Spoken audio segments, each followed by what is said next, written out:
Hi guys, my name is Pawan और आपका मेरे यूट्यूब चैनल पर स्वागत है। तो गाइस, आज भी हम अपनी फिजिक्स इन्फॉर्म्ड न्यूरल नेटवर्क, जिसे शॉर्ट में हम पिन भी बोलते हैं, उसकी प्लेलिस्ट को हम कंटिन्यू करेंगे। और अ, ये मेरा दूसरा वीडियो है इस प्लेलिस्ट का।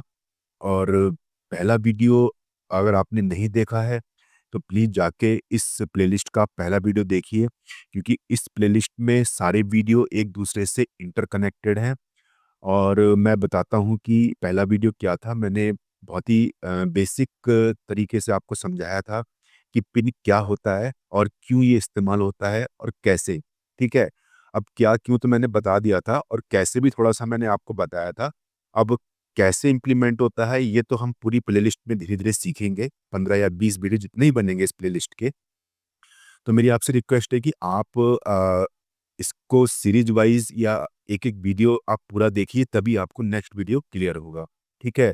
और मुझे नहीं पता कि इस प्लेलिस्ट में मैंने हिंदी में आपको इस एक्सप्लेन करने की कोशिश की है, और हिंदी के कितनी प्लेलिस्ट हैं जिन्होंने पिन पे काम किया है। वो आप देखिए, मेरे को तो कोई ख़ास मिली नहीं कि हिंदी में कोई फिज़िक्स इन्फॉर्म्ड न्यूरल नेटवर्क की कोई प्लेलिस्ट है। अगर आपको मिलती है तो मुझे ही बताइए, मैं भी देखूँगा। अदरवाइज़ आप इसको देखिए, बिल्कुल स्क्रैच से देखिए, पहले वीडियो से देखिए। तो पहला वीडियो मेरा था कि व्हाट, व्हाई एंड हाउ। तो इसमें मैंने आपको बताया था कि पिन क्या होता है, बहुत ही सिंपल डेफ़िनेशन दी थी। उसके बाद एक मैंने पॉइज़न इक्वेशन लेके आपको चीज़ समझाने की कोशिश करी थी कि कैसे-कैसे ये काम करता है। डेटा भी मैंने डमी डेटा क्रिएट किया था, और इस तरह की इक्वेशन आप ये देखते चलिए कि जब हम प्रैक्टिकल करेंगे तो आपको इस तरह की चीज़ें आपको देखने को मिलेंगी। लाइक कि आपको ये इक्वेशन भी देखने को मिलेंगी, और साथ में ये कर्व्स भी देखने को मिलेंगे, ठीक है? उसके बाद मैंने बताया था कि एक स्टैंडर्ड न्यूरल नेटवर्क क्या होता है और फिजिक्स इन्फॉर्म्ड न्यूरल नेटवर्क क्या होता है। दोनों में डिफरेंस एक फिगर के थ्रू मैंने आपको बताया था। उसके बाद एक मैंने न्यूरल नेटवर्क, जो कि आपका टॉपिक नहीं है, अगर आप न्यूरल नेटवर्क नहीं जानते हैं, मशीन लर्निंग या डीप लर्निंग नहीं जानते हैं, लेकिन फिर भी मैंने आपको एक बेसिक आइडिया देने की कोशिश करी थी, और उसमें मैंने आपको एक्सप्लेन किया था थोड़ा-सा। तो आई थिंक कि आपने वीडियो देखा होगा तो आप समझ जाएँगे वो। उसके बाद आता है कि भाई कि हमें पिन की ज़रूरत क्यों पड़ती है? तो मैंने बताया था कि पहले क्या-क्या, किस-किस तरह की प्रॉब्लम्स थी, उसको रिज़ॉल्व करने के लिए हमें पिन का इस्तेमाल करना पड़ा, या पिन लोगों ने अपना रिसर्च किया और इसको इंट्रोड्यूस किया। इसके बाद पिन की हेल्प से हम क्या-क्या चीज़ सॉल्व कर सकते हैं, किस-किस तरह की रियल लाइफ़ प्रॉब्लम हम सॉल्व कर सकते हैं, ठीक है? उसके बाद मैंने हाउ में, मतलब कैसे इसको यूज़ किया जाता है, तो वो मैंने कवर करने की कोशिश की थी। तो उसमें 3 तरह के मैंने लॉस बताए थे। चौथा इनिशियल लॉस भी होता है, इनिशियल कंडीशन। तो ये लॉस होते हैं, और थोड़ा-सा एक इंट्यूशन दिया था कि कैसे-कैसे आप इसको स्टेप बाय स्टेप जो है सिंपल इक्वेशन को कैसे सॉल्व करेंगे। और पूरा मैंने इसका एक आपको आर्किटेक्चर समझाया था कि किस तरह से सॉल्व होती है इक्वेशन। ठीक है, जब इसका हम प्रैक्टिकल पार्ट पढ़ेंगे तो इन चीज़ों को और डिटेल में देखेंगे। अलग-अलग तरह की इक्वेशन होती हैं, और अलग-अलग तरह की बाउंड्री कंडीशन तो हम सॉल्व करेंगे। फिर ये सिंपल स्टेप्स बनाए थे कि कैसे काम करता है। फिर आपको एक जो है हल्का-सा कोड का ओवरव्यू दिया था मैंने।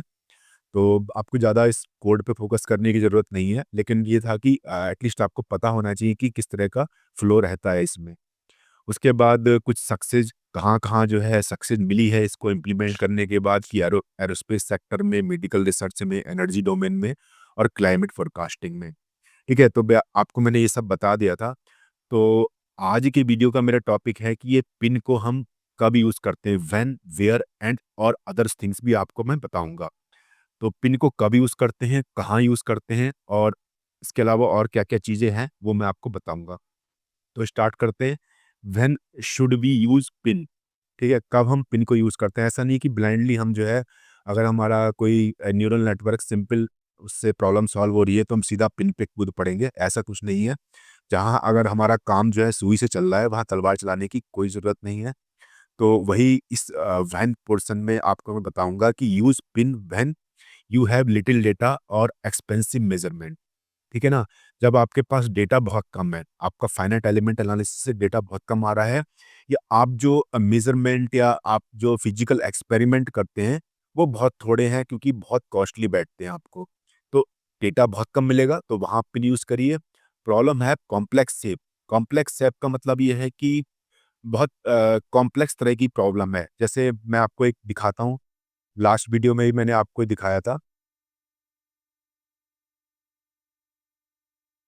जस्ट अ मिनट गाइस, ये वाला, ठीक है। ट्रेडिशनल जो मेथड में मैंने कंपेयर करके बताया था कि भाई क्यों पिन यूज़ करते हैं, तो मैंने आपको ये दिखाया था कि कॉम्प्लेक्स शेप्स होते हैं या कॉम्प्लेक्स तरह की प्रॉब्लम्स होती है, तो वहाँ पे जो है जैसे इरेगुलर ऑब्जेक्ट है कि कोई डिफाइन बाउंड्री नहीं है एक तरह की, जो हम जानते हैं स्क्वायर है या सर्किल है या फिर स्फीयर है, इस तरह का कुछ नहीं है।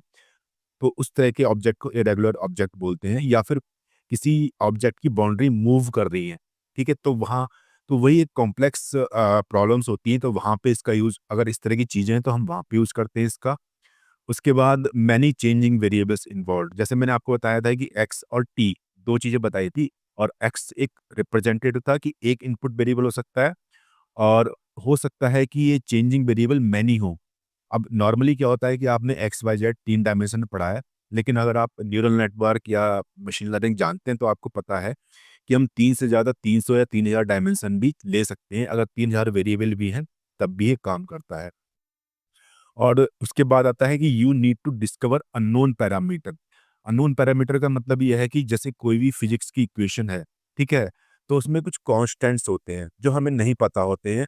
तो अगर इस तरह की चीज़ें अगर प्रेज़ेंट हैं कि वो हमें मालूम नहीं है, फिजिक्स की इक्वेशन में वो कांस्टेंट हमें पता नहीं है, जैसे अल्फ़ा, बीटा, गामा करके बहुत सारे कांस्टेंट्स होते हैं, तो वो हम जो है, अगर इस तरह की प्रॉब्लम्स है, तो भी हम पिन लगाएँगे वहाँ पे। और ट्रेडिशनल मेथड अगर बहुत स्लो काम कर रहे हैं, बहुत धीरे काम कर रहे हैं, तब भी पिन की हेल्प से इसको हम फास्टर बना सकते हैं और टाइम हमारा कम कंज्यूम होगा। जो डेज़ का टाइम है वो घंटे में बदल जाएगा। कब पिन नहीं लगाना है, कब लगाना है, ये तो ठीक है, हमने सीख लिया। कब नहीं लगाना है, जब ट्रेडिशनल मेथड हमारे वर्क फाइन एंड फास्ट, कि अच्छा काम कर रहे हैं, वो तेज़ी से काम कर रहे हैं। तो हमें कोई ज़रूरत नहीं, हमारा काम सुई से चल रहा है तो हम सुई से ही चलाएँगे। यू नीड इंस्टेंट रिजल्ट, आपको जो है आपके पास टाइम नहीं है और आपको तुरंत रिजल्ट चाहिए, तो आप इतना जो है कॉम्प्लेक्स इक्वेशन लिखेंगे, और थोड़ा तो टाइम एक्स्ट्रा लगता ही है, लेकिन जो है अगर आपको जरूर आपके पास टाइम नहीं है, तो आप सिंपल न्यूरल नेटवर्क लगाइए जो ट्रेडिशनल वाला है, उससे प्रॉब्लम सॉल्व करिए। और प्रॉब्लम बहुत सिंपल है, मैंने कहा ना सुई से काम चल रहा है तो आप सुई ही चलाइए। सिंपल है तो आप जो ट्रेडिशनल नेटवर्क है, न्यूरल नेटवर्क, उसे ही लगाइए। You don't know the physics equation, और आपके पास फिजिक्स इक्वेशन ही नहीं है, तो फिर पिन की ज़रूरत ही नहीं है, ठीक है? पीआई जो है, फिजिक्स इन्फॉर्म्ड का पीआई गायब ही है आपका, तो फिर न्यूरल नेटवर्क ही रह जाता है, सिंपल, राइट? तो ये व्हेन पोर्शन है, कब यूज़ करना है पिन को हमें, कब यूज़ नहीं करना है। उसके बाद वेयर, कहाँ-कहाँ, कौन-कौन से फ़ील्ड हैं, जो डोमेन है एक्चुअल, जहाँ पे हम पिन लगाते हैं। तो pin application areas, data versus physics balance. तो 2 चीज़ें होती हैं, एक तो हमारे पास डेटा और दूसरा फिजिक्स की इक्वेशन होती है, ठीक है? तो मैं इस जो 4 क्वाड्रेंट हैं, इसके थ्रू मैं आपको समझाने की कोशिश करूँगा कि अगर आपके पास सबसे ज़्यादा जो ज़रूरत होती है, वो कहाँ होती है कि आपके पास डेटा बहुत कम है। आप इस हैंड को देखिए जो मूव कर रहा है, कि आपके पास डेटा बहुत कम है, और फिजिक्स की जो कॉम्प्लेक्सिटी है, बहुत कॉम्प्लेक्स इक्वेशन है, ठीक है? मल्टी फिजिक्स है। मल्टी फिजिक्स का मतलब ये है कि कई सारे सिस्टम एक साथ इंटरैक्ट कर रहे हैं। तो आपकी जो इक्वेशन है वो बहुत कॉम्प्लेक्स हो जाती है।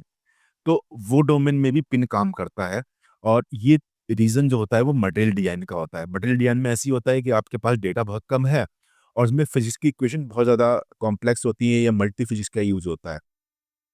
उसके बाद इसके जस्ट अपोजिट लेते हैं कि आपका डेटा बहुत ज़्यादा है और जो फिजिक्स की इक्वेशंस हैं, वो बहुत कम कॉम्प्लेक्स हैं। जैसे इलेक्ट्रिकल सर्किट्स में होता है, सर्किट डिज़ाइन में होता है, ठीक है ना? एक सर्किट डिज़ाइन है या फिर इलेक्ट्रोमैग्नेटिक फील्ड में, तो वहाँ पे इक्वेशन कॉम्प्लेक्स कम होती हैं और डेटा आपके पास बहुत रहता है। तो वहाँ भी यूज़ कर सकते हैं एक बैलेंसिंग इक्वेशन, बैलेंसिंग तरीका है, मतलब ये बहुत चारों क्वाड्रेंट में देखा जाए तो सबसे आसान बैठता है ये, ठीक है? उसके अलावा 2 बचे हैं जो अपोज़िट, उनको देखते हैं। तो अगर आपके पास डेटा बहुत कम है, तो ज़ाहिर-सी बात है आप पिन लगाएँगे। डेटा बहुत कम है और आपकी जो ये जो फ़िज़िक्स की जो डिपेंडेंसी है, कॉम्प्लेक्सिटी है, वो भी कम है। जैसे एयर फ्लो है, वाटर फ्लो है। जैसे होता है ना एयरोडायनामिक प्रोफ़ाइल है, या वाटर फ्लो में हम कहीं कुछ कैलकुलेट कर रहे हैं, फ़ाइनाइट एलिमेंट लगाते हैं वहाँ पे हम। या फिर बिल्डिंग की सेफ्टी के लिए कुछ इक्वेशंस बनती हैं, कुछ चेक्स लगते हैं कि भई बिल्डिंग सेफ रहेगी, तो उसके लिए कुछ इक्वेशंस होती हैं। तो वहाँ पे जो है आपका डेटा तो कम होता है, लेकिन फिजिक्स की इक्वेशन जो है वो भी क्या नाम है, कम होती है। ठीक है ना? तो वहाँ लगा देंगे। उसके बाद एक आखिरी बात बनता है यहाँ पे, मोर डेटा अवेलेबल। और फिजिक्स की इक्वेशन बहुत कॉम्प्लेक्स होती हैं। डेटा तो बहुत है, लेकिन फिजिक्स की इक्वेशन जो गवर्न कर रही है वो बहुत कॉम्प्लेक्स है।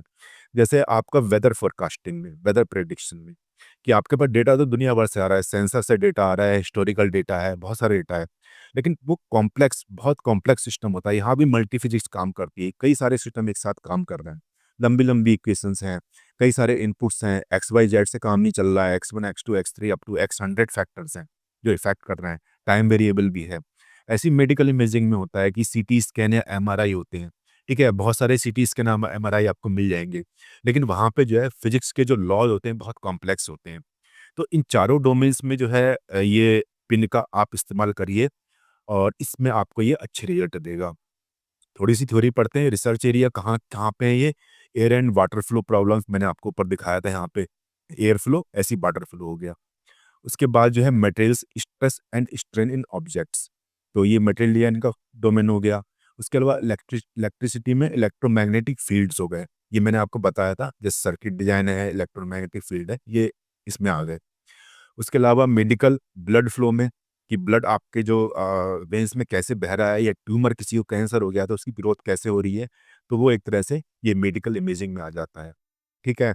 उसके बाद एनर्जी में आता है, बैटरीज में, सोलर सिस्टम में, तो वो ये वाला जो वेदर फोरकास्टिंग है, आप इसके साथ इसको इक्विवेलेंट मान लीजिए। राइट। तो ये फील्ड्स हैं जहाँ पे हमारा पिन यूज होता है, बहुत इफेक्टिवली काम करता है, बहुत अच्छे रिजल्ट देता है। तो व्हेन और वेयर पार्ट 2 कंप्लीट हो गए, आपको आई थिंक समझ आ गया होगा। ऐसे एग्जाम्पल तो बहुत सारे हैं, लेकिन मैंने आपको जो रिप्रेजेंटेटिव, जो मेन एग्जाम्पल थे, वो मैंने आपको दे दिए। अब आते हैं मिथ्स पे और फैक्ट, क्या जो है भ्रम इसके बारे में, भ्रांतियां है और वास्तविकता क्या है। तो ये देखते हैं हम। मिथ है कि भ्रांति जो हमारी है कि pin replace all traditional method.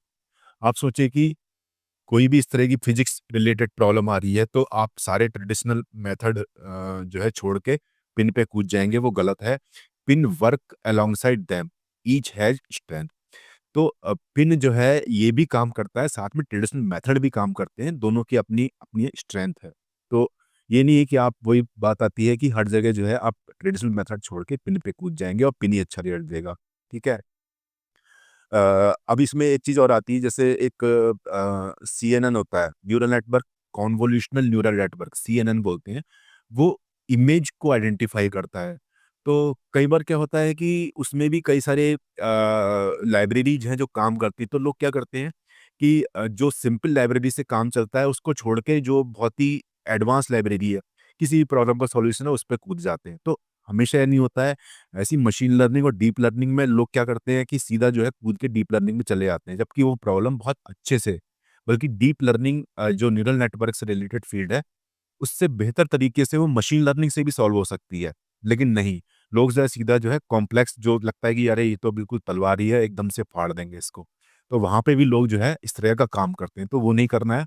दूसरा मिथ है कि पिन ऑलवेज वर्क परफेक्टली। ये मिथ है कि हमेशा अच्छा काम नहीं करता, वही मैं आपको बता रहा हूँ।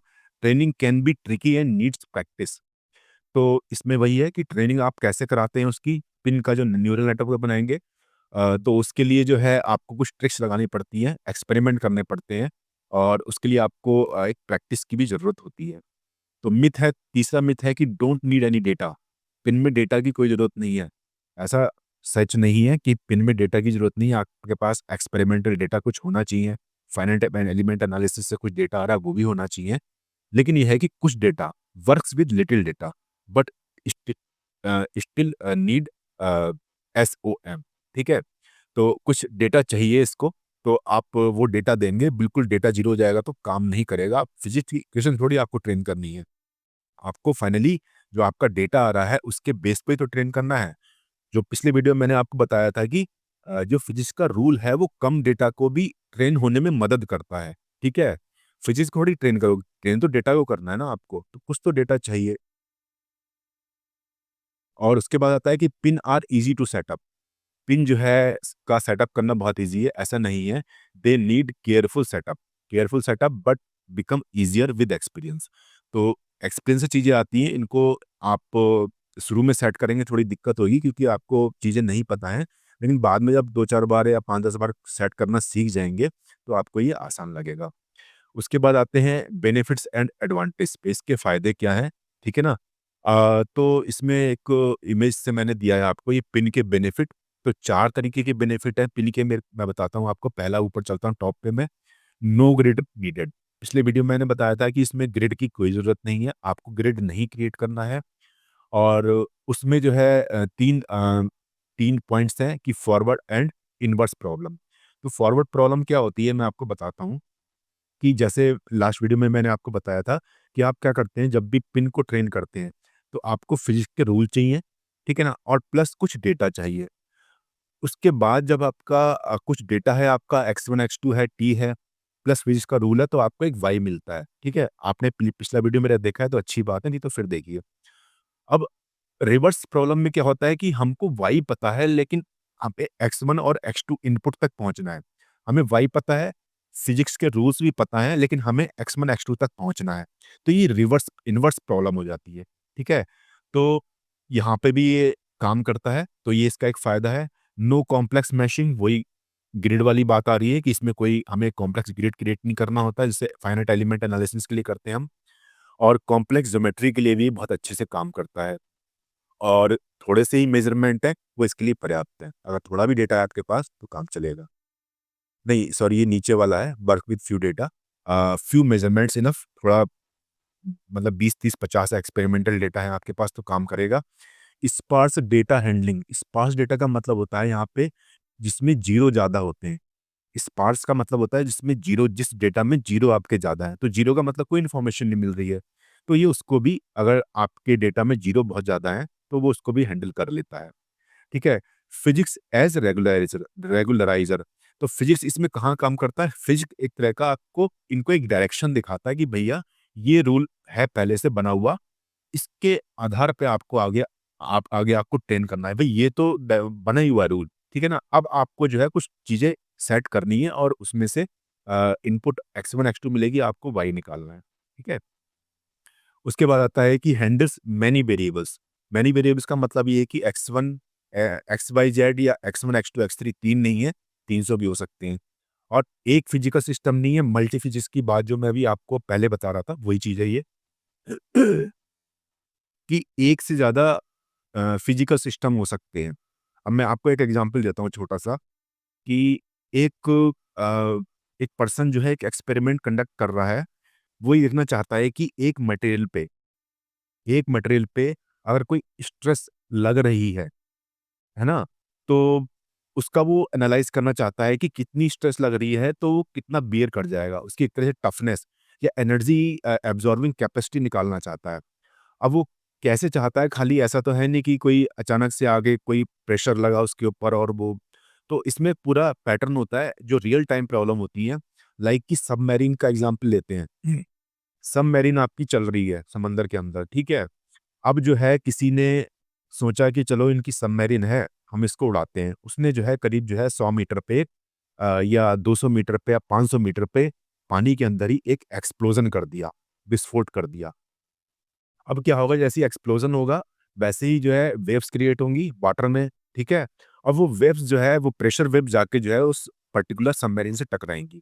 अब आप देखो 3 सिस्टम इसमें जो काम कर रहे हैं। पहले तो एक्सप्लोसिव सिस्टम है, प्लस वाटर में जो वेव्स रन कर रही हैं, प्लस फाइनली हमारा जो मटेरियल है सबमरीन का वो। तो ये मल्टी फिजिक्स डोमेन में भी बहुत अच्छे से काम करता है, ठीक है? उसके बाद हाई डायमेंशन स्पेसेस में लाइक कि x1 x2 x3 xyz ही नहीं है, मल्टीपल डायमेंशन है, 100 डायमेंशन भी हो सकती है, 100 इनपुट वेरिएबल्स भी हो सकते हैं जो y को डिसाइड करेंगे, वहाँ भी काम करता है। स्केलेबल टू कॉम्प्लेक्स सिस्टम, अगर कोई कॉम्प्लेक्स सिस्टम है तो वहाँ भी ये काम करता है। उसके बाद आता है कि परफेक्ट मैथमेटिक्स, ऑटोमेटिक डिफरेंशिएशन, वही मैंने आपको बताया था कि डिफरेंशिएट कैलकुलेट कर देता है। मैंने आपको कहाँ बताया था, मैं आपको दिखाता हूँ। यहाँ पे नहीं था, पिछले वीडियो में मैंने आपको दिखाया था कि ये वाला ऑटोमेटिक डिफरेंशिएशन, ठीक है? ये मैंने आपको बताया था यहाँ पे। और नीचे चलते हैं, शायद नीचे भी मैंने कहीं आपको बताया है, इसमें नहीं, ऊपर ही है इसकी जस्ट। 1 मिनट, मैं आपको थोड़ा-सा ये दिखाना चाहता हूँ कि क्या होता है ऑटोमेटिक डिफरेंशिएशन। ये हो गया, ये वाला, ये मैथ रूल जो होते हैं ऑटोमेटिक डिफरेंशिएशन के, कि अगर y आपको पता है तो ये dy x d2y x जो y डबल डैश या y dash with respect to t, ये सब आपको ऑटोमेटिक कैलकुलेट करके देता है। ठीक है, उसके बाद ये हो गया। और एग्जैक्ट डेरिवेटिव, और जो एक डेरिवेटिव निकालता है वो एग्जैक्ट होते हैं, अप्रोक्सीमेट नहीं होते। प्लस जो है फिजिक्स लॉ कंप्लायंस, जो फिजिक्स के रूल है उसको ही फॉलो करता है। उसके बाद ऑल इन वन टूल है ये पिन जो है। पैरामीटर डिस्कवरी का मतलब यही है जो मैंने आपको बताया था कि किसी फिजिक्स के फॉर्मूले में कुछ कांस्टेंट्स हैं, तो इस उसको ये अपने आप एडजस्ट करेगा, डिस्कवर करेगा और ट्यून करेगा। ठीक है ना? एक चीज जो है y is directly proportional to x। ठीक है, अब कोई कांस्टेंट इसमें y इक्वल्स के एक्स आ गया तो के एक पैरामीटर हो गया। अब कई बार होता है ना कि अननोन पैरामीटर है, एक फिजिकल सिस्टम है, उसमें जो है हमें पता नहीं लग रहा है कि कौन से पैरामीटर्स काम कर रहे हैं, तो वो उनको डिस्कवर भी करता है, उनको ट्यून भी करता है। यूनिफाइड फ्रेमवर्क का मतलब ये है कि सारी चीज़ें एक ही जगह काम कर रही है, चाहे फिजिक्स का रूल है, चाहे बाउंड्री कंडीशन है, चाहे डेटा है, और वहीं जो है सारा डेटा एक जगह आके एसिमुलेट हो रहा है, एक जगह इकट्ठा हो रहा है। तो इतने फ़ायदे हैं इसके। अभी करंट चैलेंजेस क्या है इस समय इसको यूज़ करने में? ट्रेनिंग इंस्टेबिलिटी, कि ट्रेनिंग जो है इसकी स्टेबल नहीं है, हार्ड टू कन्वर्स का मतलब ये कि हम फाइनली क्या करते हैं, लॉस ही कैलकुलेट करते हैं। जो 3-4 जगह से हमारा लॉस आ रहा है उसको जो है हम टोटल लॉस आ रहा है उसको कम करने की कोशिश करते हैं, तो वो उसको कम करना ही एक बहुत बड़ी प्रॉब्लम है। तो कन्वर्जेंस इशू इसका लॉस कन्वर्जेंस का मतलब ही लॉस मिनिमाइज करना। Loss balancing, physics versus data weights, ये भी मैंने आपको पिछली वीडियो में बताया था कि हमें 4 तरह के लॉस आ रहे हैं, तो कौन-सा लॉस हमें कितना रखना है, वो बैलेंस कैसे करना है, वो प्रॉब्लम है। मैंने आपको दिखाया था, मैं आपको फिर दिखाता हूँ, कहाँ पे मैंने आपको दिखाया था ये लॉस बैलेंसिंग वाला, ये है। ये 3 तरह के लॉस आ रहे हैं ना, तो इनको बैलेंस करने वाली बात आती है, कि हम कैसे, ये टोटल लॉस है, तो कैसे बैलेंस करेंगे। नीचे वाला फिगर भी दिखाता हूँ मैं आपको, ये वाला टोटल लॉस क्या है? लैम्डा, ठीक है? इसका एक जो है हमने यहाँ पे कि कितने परसेंट होना चाहिए, lambda data, lambda physics, lambda boundary. तो ये लैम्डा जो है एडजस्ट करने में बड़ी मुश्किल होती है। तो यही बता रहा है कि लॉस बैलेंसिंग वाली प्रॉब्लम है। और learning preference learns from smooth solution first, learns smooth solution. तो सबसे पहले क्या करता है, जब भी ये पिन को हम यूज़ करते हैं, तो जो बहुत ईज़ी टाइप के सॉल्यूशन होते हैं, वो सबसे पहले निकाल के देता है। हमें क्या चाहिए, हमें जो है एक वो चाहिए जो कॉम्प्लेक्स सॉल्यूशन है, कि डेटा लॉस भी कम कर रहा है, फिजिक्स लॉस भी कम कर रहा है, बाउंड्री लॉस भी कम कर रहा है, तो वो हमें उस तरह का सॉल्यूशन चाहिए। ये पहले जो है एक स्मूथ सॉल्यूशन निकालता है। तो वही है कि लॉस उससे अधिक आएगा, इसने स्मूथ सा सॉल्यूशन निकाल दिया तो लॉस ज़्यादा हो जाएँगे, तो लॉस को कन्वर्ट करने में दिक्कत होगी। तो सारी डिफ़िकल्टी लॉस को कम करने से रिलेटेड है ये। और स्पेसिफिक इशू बताते हैं, वही लॉस बैलेंसिंग का मैंने बताया था कि physics and data loss can have very different sizes, अलग अलग साइज के। मालूम पड़ा फिजिक्स लॉस किसी और साइज का हो गया, बहुत ज़्यादा है, डेटा लॉस बहुत कम है, डेटा लॉस बहुत ज़्यादा है, फिजिक्स का लॉस बहुत कम है। फिजिक्स का लॉस मतलब ये है कि फिजिकल रूल को फॉलो नहीं कर रहा है। लर्निंग प्रेफरेंस मैंने बताया था, network learn smooth pattern first और डिटेल पैटर्न लेटर। ठीक है। Training complexity needs careful parameter choosing, तो आपको पैरामीटर जो है वो केयरफुली चूज करने पड़ेंगे।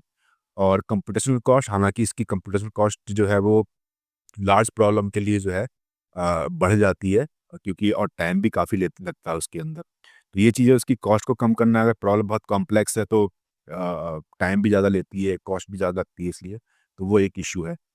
अ, तो अभी जो रिसर्च एरिया है वो कहाँ पे है इसके, जो कहाँ पे काम बाकी है अभी, या हमको जहाँ फोकस करना पड़ता है, smart by automatic balancing of different losses, जो मैंने आपको बताया था कि अलग अलग तरीके के लॉस होते हैं, उनको कैसे ट्यून किया जाए कि भाई कौन सा लॉस हमें कम चाहिए, कौन सा ज़्यादा चाहिए, वो सबसे बड़ी समस्या है।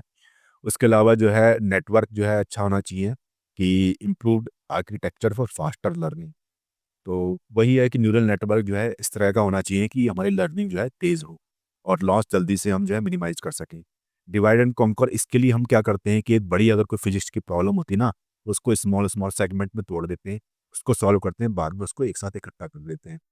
ट्रांसफर लर्निंग, अगर कोई नॉलेज हमें अवेलेबल है, किसी कोई प्रॉब्लम सॉल्व हो चुकी है ऑलरेडी, उससे हमें कोई नॉलेज मिली है, कोई इन्फॉर्मेशन मिली है, तो उसका हम यूज़ करते हैं। अब इसकी थोड़ी समरी देख लेते हैं। पिन क्या है? न्यूरल नेटवर्क प्लस फिजिक्स का फिजिक्स रूल्स का एक कॉम्बिनेशन है। 3 पार्ट्स होते हैं इसके, डेटा, फिजिक्स एंड बाउंड्री। ठीक है? एक इनिशियल कंडीशन ये होती है। बिग एडवांटेज क्या है कि इसमें ग्रिड की ज़रूरत नहीं है और एक सबसे कम डेटा से भी काम करता है। करंट चैलेंजेस क्या है कि ट्रेनिंग करना इसको ट्रिकी है। जो थोड़े एक्सपीरियंस है, उनके लिए आसान है, लेकिन फिर भी ट्रिकी है। फ्यूचर प्रॉमिस क्या है कि game changing for science and engineering. Science और इंजीनियरिंग में इसका जो इस्तेमाल है, वो बहुत ज़्यादा बढ़ने वाला है, बढ़ ही रहा है। और जितना हम इसको ऑप्टिमाइज़ कर पाएँगे, इसको बहुत अच्छे से लगा पाएँगे, उतनी जल्दी हमें इस फ़ील्ड से रिलेटेड सॉल्यूशन मिलेंगे। ठीक है? कुछ की टर्म्स हैं। पार्शियल डिफरेंशियल इक्वेशन, पीडीई बोलते हैं इसे, equation with multiple changing variable. ठीक है ना? पीडीई आप जानते हैं कि एक्स एक्स वाई पे जैसे हमने कोई लाइक कि वाई आउटपुट है और 2 वेरिएबल पे डिपेंड कर रहा है x1 x2 पे, तो वो पार्शियल डिफरेंसेस से डिफरेंशियल इक्वेशन से निकलता है। रेसिड्यूल वही एरर होती है, लॉस होता है, how much our solution breaks the physics rule. Automatic differentiation, magic math जो भी आपको मैंने बताया था कि y dash y double dash खुद कैलकुलेट करता है और बिल्कुल एग्जैक्ट निकालता है ये। Loss function, what we try to minimize. ठीक है? फाइनल लॉस जो टोटल लॉस है। कन्वर्जेंस क्या है कि when learning successfully finds a good solution. वो कन्वर्जेंस क्या होता है कि जो लॉस हमारे जो है सक्सेसफुली मिनिमाइज हो जाते हैं सारे loss. Remember, every expert was once a beginner. You have taken the first big step by understanding what pins are. तो आप इतना सीख गए हैं। तो 2 वीडियो में मैंने जो आपके अभी लोड किए हैं, दूसरा वीडियो ये चल रहा है मेरा, लोड करूँगा। अब लोड कर दिया है, मतलब अब आप देख रहे हैं तो लोड ही कर दिया है। अभी मैं रिकॉर्ड कर रहा हूँ इसको। तो इतना आपने पढ़ लिया है, तो इसका मतलब ये कि आपने एक बड़ा स्टेप जो है इसको सीखने की तरफ बढ़ा दिया है। ठीक है? अब मैं नेक्स्ट वीडियो का थोड़ा-सा बताना चाहता हूँ कि नेक्स्ट वीडियो में क्या करने वाला हूँ। अब क्या होता है कि जैसे ये कोडिंग होती है, न्यूरल नेटवर्क बनते हैं, अभी तो थ्योरी पार्ट चल रहा है ना? आगे इक्वेशन के बारे में भी बात करेंगे, बाउंड्री कंडीशन के बारे में बात करेंगे। तो जो मेन जो होता है, ये पाइथन की लाइब्रेरीज़ लाइब्रेरीज़ जिसे मॉड्यूल्स भी बोलते हैं हम, उसके थ्रू होता है, to build neural network for PINN application. कौन-कौन सी लाइब्रेरी है? एक केरास, केरास लाइब्रेरी जो है वो टेंसरफ्लो के द्वारा दी गई है। तो इसके बारे में 2 लाइन पढ़ लेते हैं। इट इज़ हाई लेवल, मतलब मोटे-मोटे तौर पे beginner friendly library where you can build neural network quickly. बहुत तेज़ी से आप न्यूरल नेटवर्क्स में बना सकते हैं, बहुत सिंपल तरीके से। लेकिन फॉर पिन की जब बात आती है तो पिन को क्या चाहिए होता है कि ऑटोमेटिक डिफरेंशिएशन होना चाहिए और जो कस्टम लॉस टर्म्स होने चाहिए, have to be written manually. लेकिन ये दोनों चीज़ें जो लॉस टर्म्स हैं या फिर ऑटोमेटिक डिफरेंशिएशन है, ये आपको मैनुअली लिखना पड़ता है। एक्स्ट्रा बर्डन हो गया ये। बाउंड्री कंडीशन और जो हमारी इक्वेशन का जो रेसिडुअल या इक्वेशन का लॉस आता है वो, और कोलोकेशन पॉइंट्स क्या होते हैं, जो इंटरमीडिएट जो हमारा जो बाउंड्री होती है ना, जैसे 0 से 1 के बीच में कोई फार्मूला एप्लीकेबल है, तो उसके बीच के जो पॉइंट होते हैं वो इंटरमीडिएट पॉइंट, वो कोलोकेशन पॉइंट कहलाते हैं। Everything has to be handled manually, सबको हम मैन्युअली करना पड़ता है। ऑटोमेटिक डिफरेंशिएशन भी मैन्युअली लिखेंगे हम, है ना? कस्टम लॉस टर्म्स भी लिखेंगे कि अलग-अलग 4 तरह के लॉस हैं, वो भी हम लिखेंगे। बाउंड्री कंडीशन है, इसका रेसिडुअल है, बीच-बीच के पॉइंट हैं, तो आप देखो कितना मैन्युअली काम करना पड़ रहा है। ठीक है? तो for pin केराज is cumbersome, heavy हो गई और लेस फ्लेक्सिबल नहीं है बिल्कुल भी। ठीक है ना? बहुत कोड लिखना पड़ेगा इसके लिए। उसके बाद आता है पाइटॉर्च। इट प्रोवाइड्स, अभी हम बात करें कि पिन के रेफरेंस में, हो सकता है किसी और पर्पस के लिए अच्छी लाइब्रेरी हो। It provides low level control. Low level control का मतलब ये है कि आप बहुत ही नीचे जाके, बहुत बारीक लेवल पे जाके, माइन्यूट लेवल पे जाके चीज़ें कंट्रोल कर सकते हैं। So you can customize the physics losses for PINN well. तो यहाँ पे आप फिजिक्स लॉसेज को भी कस्टमाइज कर सकते हैं। ऑटोग्रेड इसमें अब अवेलेबल है। ऑटोग्रेड एक फंक्शन होता है जो y dash y double dash जो मैं आपको बता रहा हूँ वो ऑटोमेटिकली कैलकुलेट कर देता है, जो केराज में नहीं है। कैलकुलेटिंग ग्रेडियंट, जैकोबियन और मेशियंस इज इजी। ये मैं आपको बताऊंगा जैकोबियन और हेसियंस क्या होते हैं, जब हम आगे के वीडियो पढ़ेंगे तो उसमें देखेंगे क्या क्या क्या होते हैं और कैसे काम करते हैं ये। तो फिलहाल आप ग्रेडियंट का समझिए कि ग्रेडियंट ग्रेडियंट कैलकुलेट करने के लिए ऑटोग्रेड बहुत इंपॉर्टेंट है। However you have to build the entire PINN framework domains, boundary condition, PDF terms from scratch. तो यहाँ भी जो है ये चीज़ें खुद से आपको कोड में लिखनी पड़ेंगी। तो अब क्या नतीजा निकला कि PyTorch is stronger for PINN, but you have to build entire system yourself. तो स्ट्रॉन्गर है, केरास के मुकाबले अच्छा है पिन के लिए, लेकिन जो पूरा सिस्टम है आपको जो है बनाना पड़ता है ये, कि इसमें जो है आपको एंटायर पिन फ्रेमवर्क बनाना पड़ेगा, डोमेन्स बनाने पड़ेंगे, ठीक है ना? बाउंड्री कंडीशन है या पीडीएफ का जो इक्वेशन वाला टर्म है वो आपको खुद लिखना पड़ेगा। अब आती है इसके बाद एक फाइनल लाइब्रेरी पाइथन की, वो है deep x D E.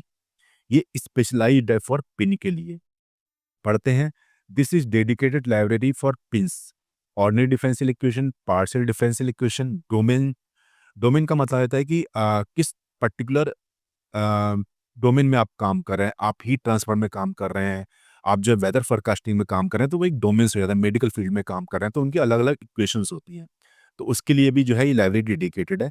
Boundary condition के लिए भी रेसिडुअल, जो पार्शियल, जो हमारी इक्वेशन के बाद एरर आती है वो रेसिडुअल्स होता है। ये सब बिल्ट इन है इसके अंदर।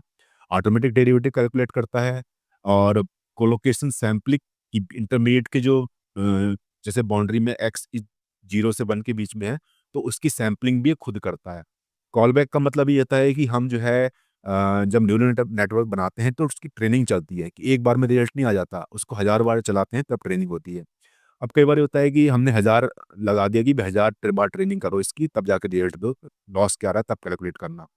अब कई बार होता है कि 200 लूप ट्रेनिंग के जो वो चले, हमारे इटरेशन चले, लेकिन उसके बाद क्या हुआ कि लॉस हमारा घटना कम हो गया।